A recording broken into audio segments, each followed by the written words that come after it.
특별히 12월 들면서 이 코너가 더 중요해지지 않나 싶은데요. 이제 FMC 회의도 정말 눈앞에 두고 있고 전반적으로 글로벌 경제를 우리가 어떤 시각에서 봐야 될지 역시 이야기 나눠보도록 하겠습니다. 오늘도 하나금융투자의 김두원 선임연구원과 함께합니다. 어서 오십시오. 안녕하세요. 네, 안녕하세요. 제가 대본을 잠깐 봤는데요. 익숙함과 이별해야 할 때라고 말씀을 하셨더라고요. 저는 이것만으로는 잘 감이 안 와서요. 설명을 해주시겠어요? 그렇죠. 오늘 말씀드릴 이야기 중에 하나가 익숙한 것과의 이별을 대체하는 법입니다. 일명 탕을 동조화 시대라고 제가 개인적으로 언급을 하고 있는데요. 글로벌 경기를 이끌고 있는 G2의 경기와 통화 정책이 상이한 흐름, 즉 동조화가 깨졌다는 의미를 일컫는다라고 할 수 있겠습니다. 즉 경기 측면에서 글로벌 G2로 불리우는 미국과 중국의 경기의 방향이 다르고요. 미국 경기는 완만한 개선을 이어가고 있는 반면 중국 경기는 추가적인 하락 가능성이 매우 높은 형국이다라고 할 수 있겠습니다. 한편 통화정책 측면에서는 글로벌 G2로 불리우는 미국과 유럽의 상이한 통화정책이 나타났고요. 다음 주 미국의 금리 인상이 실시된다면 이러한 기조는 보다 더 확대될 것으로 판단을 하고 있습니다. 지난 12월 ECB는 금리 인하를 단행하면서 통화 완화 정책을 지속한 반면 미국은 다음 주 우리 시각으로 17일 새벽 4시에 종료 예정인데요. 12월 FOMC를 기점으로 금리 인상에 들어간다라고 할 수 있겠습니다. 굉장히 감미로운 목소리로 익숙한 것과의 이별을 대처하는 법이라고 얘기를 해주셨는데요. 그런데 이 감미로운 목소리와 반대로 경제에 영향은 아무래도 파급 효과가 좀 있지 않을까 싶습니다.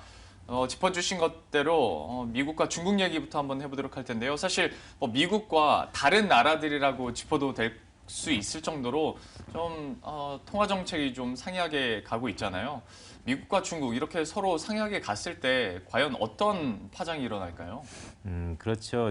지난 08년 위기 이후에 같은 배를 탔던 두 노선이 다른 흐름을 보인다는 측면에서 문득 떠오르는 게 불확실성이 확대될 것이다라는 것은 자명할 것으로 판단하고 있습니다. 크게 한 두 가지 정도의 측면을 저희가 주목할 필요가 있다라고 할 수 있겠는데요. 첫 번째로는 각국의 그 대외 의존도에 따라서 차별화가 나타날 것이다. 즉 디커플링이 각국의 대외 의존도에 따라서 달라질 것이다라고 할 수 있겠고요. 두 번째로는 여전히 최근에 화두가 되고 있는 유가 하락 압력의 지속입니다. 먼저 대미국 수출 비중이 높으면서 대중국 수출 비중이 적은 국가들은 어느 정도 긍정적인 수혜가 예상된다라고 할 수 있겠고요. 반면에 중국에 대해서는 수출 비중이 높으면서 미국은 수출 비중이 적은 국가들은 아무래도 미국 경기가 개선을 보이기 때문에 다소 좀 부정적인 영향을 끼칠 것이다라고 판단을 할 수 있을 것 같습니다.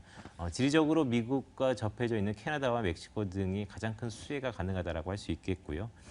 호주와 사우디 등은 아무래도 이런 경기 둔화를 예상할 수 있다라고 할 수 있겠습니다. 그나마 중국과 붙어 있으면서도 미국에 대해서 포지션이 어느 정도 있는 한국이라든지 일본, 독일 같은 이런 선진 국가라고 할 수 있겠죠. 이런 국가들은 오히려 중국발 경기 둔화가 일정 부분 상쇄할 수 있는 그런 가능성도 저희가 염두할 필요가 있다라고 할 수 있겠고요. 또한 중요한 부분이 두 번째 언급드렸던 유가 하락분입니다. 추가적인 하락 압력이 지속될 것으로 보고 있고요. 지난주 11월 오펙 회의에서 아쉽지만 향후 6개월 동안 오펙 회원국들의 산유량이 동결될 것으로 보고 있습니다. 가장 큰 유가의 수요처라고 할 수 있는 중국 경기 둔화는 유가의 하락 압력으로 저희가 받아들이면 될 것 같고요. 이러한 측면에서 봤을 때 유가 하락이 신흥국 경기와 너무나 밀접한 관계가 있기 때문에 전반적인 글로벌 경기가 내년 상반기까지는 다소 좀 부담스러운 구간이 지속될 것이다. 이렇게 좀 판단을 하고 있습니다. 예, 미국과 중국 간의 상이한 통화 정책으로 인해서 파급될 수 있는 일들에 대해서 저희가 자세하게 한번 짚어봤습니다.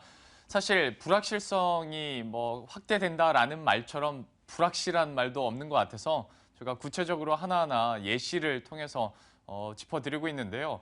미국과 중국 얘기를 해봤으니까 미국과 ECB 얘기도 한번 해보도록 하겠습니다. 여기도 역시 좀 상이하잖아요. 이 부분에서는 어떤 파장이 일어날까요?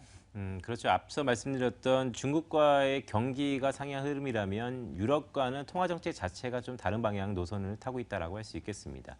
통화 정책이라는 말에서 비롯되듯이 즉각적으로 외환 시장의 변동성이 확대될 소지가 매우 높다라고 할 수 있겠는데요. 물론 기대에 미치지 못한 ECB의 12월 액션 때문에 유로화가 반등을 보이고는 있지만 다음 주 미국이 금리를 인상하기 시작하면 유로화는 수시적으로 약세 전환할 가능성이 매우 높다라고 판단을 하고 있습니다. 앞서 살펴본 것처럼 미국이 다음 주 금리 인상을 시작을 하고요. 미 달러화도 어느 정도 강세가 예견되어 있다 이렇게 판단을 하고 있습니다. 즉 미국과 유럽이 거진 10년 만에 상이한 노선, 즉 유럽은 계속적으로 통화 완화를 피운 거고 미국은 금리 인상을 시작으로 통화 정책의 정상화, 즉 그동안 풀려져 있던 유동성을 회수하는 측면, 이 두 가지 국면이 맞물리면서 외환 시장의 변동성이 극대화될 것이다 이렇게 저희가 전망을 할 수 있을 것 같습니다. 예, 역시 이 부분에 대해서도 우리가 뭐 시간이 흐르면서 다시 한번 체크를 해드리겠습니다만은 우리가 좀 염두해야 될 부분일 것 같고요. 이어서 뭐 환율 얘기도 빼놓을 수가 없을 것 같습니다. 뭐 정신 차려 보니까 이제 뭐 1,200원 얘기 계속 나오고 있는데요. 환율 전망은 좀 어떻게 하고 계세요? 제가 약 한 달 전쯤이에요. 와서 이제 외환 시장의 향후 트렌드에 대해서 전망을 좀 말씀드렸었는데요. 추세적으로 보면 상과 하저입니다. 즉 상반기에는 달러 환율 레벨 자체가 높아질 거고 하반기에는 다소 좀 안정을 취할 건데요. 이목은 지난 전고점이었던 1,210원을 넘을 것인지의 여부입니다. 지금 같은 상황을 감안해 봤을 때 지난 연고점까지의 상승은 불가피할 것으로 보이지만 지난 전고점을 뚫고 올라가기에는 다소 좀 무리가 있다라는 판단인데요. 즉 달러 환율은 향후 미국이 금리 인상을 시작하면 1,200원대까지는 지속적으로 상승 압력이 이어질 것으로 보고 있고요. 다만 내년도 상반기를 지나면서 점차 안정되는 이러한 전망을 지속적으로 유지하고 있습니다. 이렇게 해서 환율 전망까지 한번 저희가 총 정리를 해드렸는데요. 마지막 질문인데 이 마지막 질문 뭐 매주 하는 거였습니다만 이번 주만큼은 약간 떨릴 정도입니다. 다음 주 주요 이벤트 설명을 해주시죠. 다음 주는 드디어 12월 FOMC가 종료 예정입니다. 우리 시각으로 다시 한번 말씀드리면 17일 목요일 새벽 4시에 종료 예정입니다. 미국이 금리를 인상할 것 같고요. 기본적으로 25bp 인상을 전망을 하고 있습니다. 지금 연준이 제시하고 있는 기준금리 밴드가 0에서 0.25%이기 때문에 향후 12월 17일 이후에는 미 연준의 기준금리 밴드가 0.25에서 0.5%가 된다는 말씀인데요. 보다 이목이 쏠리는 부분이 향후 금리의 속도와 시점과 결부될 수 있는 미국의 물가 지표라고 할 수 있겠습니다. 즉 소비자 물가가 매우 중요하다라고 할 수 있겠는데요.